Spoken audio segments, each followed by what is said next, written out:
ভগবান শ্রীকৃষ্ণ মৃত্যুর সময় শেষ শব্দ কি বলেছিলেন? এক সময় ভগবান শ্রীকৃষ্ণ গাছের ওপর বসে বাঁশি বাজাচ্ছিলেন।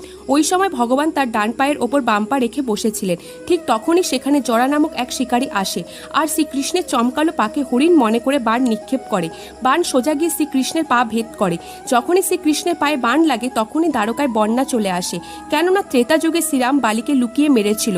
সেই জন্য বালির পত্নীর দ্বারা ক্রোধে শ্রীরামকে অভিশাপ দেয়, যেই প্রকার তুমি আমার স্বামীকে মেরেছ ঠিক সেই প্রকার তুমিও পরবর্তী জন্মে মৃত্যুবরণ করবে।